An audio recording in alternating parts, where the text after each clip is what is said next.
जय श्री कृष्णा।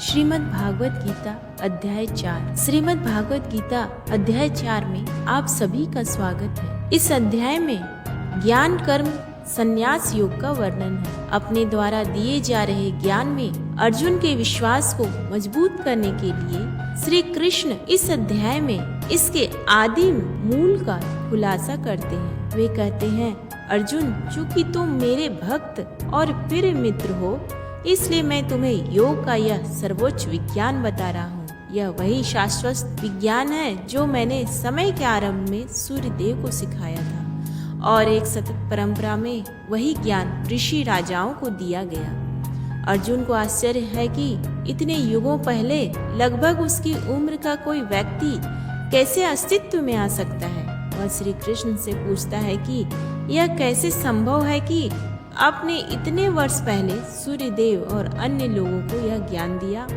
श्री कृष्ण अर्जुन के संदेह को स्पष्ट करते हैं और अपने अवतरण के दिव्य रहस्य को प्रकट करते हैं। वे कहते हैं कि यद्यपि भगवान अजन्मा और शाश्वत हैं, फिर भी वे धर्म की स्थापना के लिए अपनी योग माया शक्ति से इस धरती पर अवतरित होते हैं। उनका जन्म और कार्य कलाप दिव्य हैं और भौतिक दोषों से दूषित नहीं हो सकते। एक बार जब कोई भक्त इस रहस्य को जान लेता है और पूरी श्रद्धा के साथ भक्ति में लग जाता है, तो वह भगवान को प्राप्त कर लेता है और फिर इस संसार में जन्म नहीं लेता। इसके बाद श्री कृष्ण पिछले अध्याय के विषय कर्म योग पर वापस आते हैं। वे कर्म की प्रकृति तथा उसके 3 सिद्धांतों क्रिया, अकर्म तथा निषिद्ध कर्म की व्याख्या करते हैं। वे विस्तार से बताते हैं कि कर्म योगी सबसे अधिक कठिन कार्य करते हुए भी अकर्म की स्थिति में रहते हैं तथा ऐसे कर्मों के फलस्वरूप होने वाले कर्मों की प्रतिक्रियाओं में नहीं उलझते। यह जानते हुए भी प्राचीन ऋषिगण अपने सभी कर्म भगवान की प्रसन्नता के लिए यज्ञ के रूप में करते थे। वे सुख दुख, सफलता या असफलता से प्रभावित नहीं होते थे। वे बताते हैं कि जब यज्ञ को उचित ज्ञान तथा शुद्ध भावना के साथ किया जाता है तो उसका शेष भाग अमृत के समान हो जाता है तथा ऐसे अमृत का पान करने से भक्त सभी अशुद्धियों से मुक्त हो जाता है। सबसे बड़ा पापी भी इस शाश्वत ज्ञान की नाव पर सवार होकर भौतिक दुखों के सागर को पार कर सकता है। श्री कृष्ण कहते हैं कि ऐसा ज्ञान केवल एक सच्चे आध्यात्मिक गुरु से ही प्राप्त किया जाना चाहिए जो स्वयं ईश्वर साक्षात्कार प्राप्त कर चुका हो। अपने गुरु होने के नाते श्री कृष्ण अर्जुन को निर्देश देते हैं कि वह अपने हृदय में उत्पन्न सभी संदेहों को इस ज्ञान की तलवार से काट डाले। वे अर्जुन से कहते हैं कि अब उठो और एक योद्धा के रूप में अपना कर्तव्य निभाओ। भगवान श्री कृष्ण ने कहा, मैंने इस सनातन योग विज्ञान को सूर्यदेव विवस्वान को सिखाया, जिन्होंने इसे मनु को दिया और मनु ने इसे इक्ष्वाकु को सिखाया। हे शत्रुओं को वश में करने वाले, इस प्रकार ऋषि मुनियों ने इस योग विद्या को निरंतर परंपरा से प्राप्त किया, किंतु समय बीतने के साथ ही यह विद्या संसार से लुप्त हो गया। वही प्राचीन योग ज्ञान जो परम रहस्य है, मैं आज तुम्हारे लिए प्रकट कर रहा हूँ, क्योंकि तुम मेरे मित्र भी हो और मेरे भक्त भी, जो इस दिव्य ज्ञान को समझ सकते हो। अर्जुन बोले, आप विवस्वान के बहुत बाद में उत्पन्न हुए थे। मैं कैसे समझूं कि आपने ही प्रारंभ में उसे यह विद्या सिखाई थी। भगवान ने कहा, हे अर्जुन, तुम्हारे और मेरे अनेक जन्म हुए हैं, परंतु तुम उन्हें भूल गए हो, जबकि मुझे ये सब याद है। यद्यपि मैं अजन्मा हूँ, समस्त जीवों का स्वामी हूँ तथा अविनाशी हूँ, तथापि मैं अपनी दिव्य शक्ति योग माया के बल पर इस संसार में प्रकट होता हूँ। हे अर्जुन, जब जब धर्म की हानि होती है और अधर्म की वृद्धि होती है, तब तब मैं पृथ्वी पर प्रकट होता हूँ। धर्मात्माओं की रक्षा करने, दुष्टों का विनाश करने तथा धर्म की पुनर्स्थापना करने के लिए मैं युग युग में इस पृथ्वी पर अवतरित होता हूँ। हे अर्जुन, जो लोग मेरे जन्म और कर्मों के दिव्य स्वरूप को समझ लेते हैं, उन्हें शरीर छोड़ने पर पुनः जन्म नहीं लेना पड़ता, अपितु वे मेरे सनातन धर्म को प्राप्त होते हैं। आसक्ति, भय और क्रोध से मुक्त होकर मुझ में पूर्णतया लीन होकर और मेरी शरण में आकर पूर्व काल में बहुत से लोग मेरे ज्ञान से पवित्र हो गए और इस प्रकार उन्होंने मेरे दिव्य प्रेम को प्राप्त किया। हे पृथा पुत्र, जो लोग जिस प्रकार मेरी शरण में आते हैं, मैं भी उसी प्रकार उनके शरण में आता हूँ। हे पृथा पुत्र, सभी लोग जाने अनजाने में मेरे मार्ग का अनुसरण करते हैं। इस संसार में भौतिक गतिविधियों में सफलता की इच्छा रखने वाले लोग स्वर्गीय देवताओं की पूजा करते हैं, क्योंकि भौतिक पुरस्कार शीघ्र प्राप्त होते हैं। मनुष्यों के गुणों और कर्मों के अनुसार चारों प्रकार के वृत्ति क्षेत्र मैंने ही बनाए हैं। यद्यपि मैं इस व्यवस्था का रचयिता हूँ, तथापि तुम मुझे अकर्ता और सनातन जानो। कर्म मुझे कलंकित नहीं करते, ना ही मैं कर्म के फल की इच्छा करता हूँ। जो मुझे इस प्रकार जानता है, वह कर्मों के फल से कभी नहीं बनता। इस सत्य को जानकर ही प्राचीन काल में मोक्ष चाहने वाले लोग भी कर्म करते थे। अतः उन प्राचीन ऋषियों के पद चिन्हों पर चलते हुए तुम्हें भी अपना कर्तव्य करना चाहिए। कर्म क्या है और अकर्म क्या है, इसे निर्धारित करने में बुद्धिमान भी भ्रमित हो जाते हैं। अब मैं तुम्हें कर्म का रहस्य समझाता हूँ, जिसे जानकर तुम भव बंधन से मुक्त हो सकते हो। आपको तीनों को प्रकृति को समझना चाहिए। अनुशंसित कार्रवाई, गलत कार्रवाई और निष्क्रियता, इनके बारे में सच्चाई बहुत गहरी है और इसे समझना मुश्किल है। जो लोग अकर्म में कर्म और कर्म में अकर्म देखते हैं, वे ही मनुष्यों में सच्चे अर्थों में बुद्धिमान हैं। वे सभी प्रकार के कर्म करते हुए भी योगी हैं और सभी कर्मों के स्वामी हैं।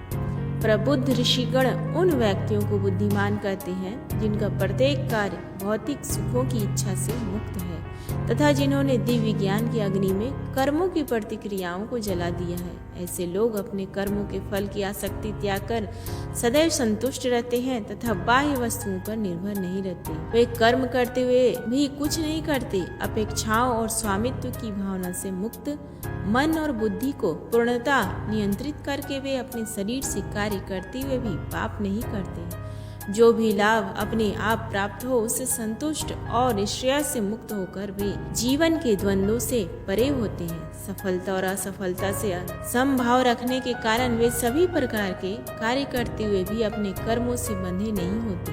वे भौतिक आसक्तियों के बंधन से मुक्त हो जाते हैं और उनकी बुद्धि दिव्य ज्ञान में स्थापित हो जाती है। चूँकि वे सभी कर्मों को ईश्वर को बलिदान मानकर करते हैं, इसलिए वे सभी कर्मों से मुक्त हो जाते हैं। जो लोग पूर्णतया ईश्वर चेतना में लीन हैं, उनके लिए आहुति ब्रह्म है। जिस कलछी से आहुति दी जाती है वह भी ब्रह्म है। आहुति देने का कार्य भी ब्रह्म है तथा यज्ञ की अग्नि भी ब्रह्म है। ऐसे व्यक्ति जो सब कुछ को ईश्वर के रूप में देखते हैं, वे सहज ईश्वर को प्राप्त कर लेते हैं। कुछ योगी दिव्य देवताओं की पूजा भौतिक आहुति देकर करते हैं। अन्य लोग पूर्ण रूप से पूजा करते हैं, जो परम सत्य की अग्नि में स्वयं की आहुति देते हैं। कुछ लोग संयम रूपी यज्ञ में श्रवण तथा अन्य इंद्रियों की आहुति देते हैं तथा कुछ लोग शब्द तथा इंद्रियों के अन्य विषयों की इंद्रिय रूपी अग्नि में आहुति देते हैं। कुछ लोग ज्ञान से प्रेरित होकर अपनी समस्त इंद्रियों के कार्यों तथा जीवन ऊर्जा को नियंत्रित मन की अग्नि में समर्पित कर देते हैं। कुछ लोग अपनी संपत्ति को बलि के रूप में अर्पित करते हैं, जबकि अन्य लोग कठोर तपस्या को बलि के रूप में अर्पित करते हैं। कुछ लोग योग साधना के अष्टांगिक मार्ग का अभ्यास करते हैं और फिर भी अन्य लोग कठोर व्रतों का पालन करते हुए शास्त्रों का अध्ययन करते हैं और ज्ञान की साधना करते हैं। कुछ लोग बाहर जाने वाली सांस को अंदर आने वाली सांस में और कुछ लोग अंदर आने वाली सांस को बाहर जाने वाली सांस में समर्पित कर देते हैं।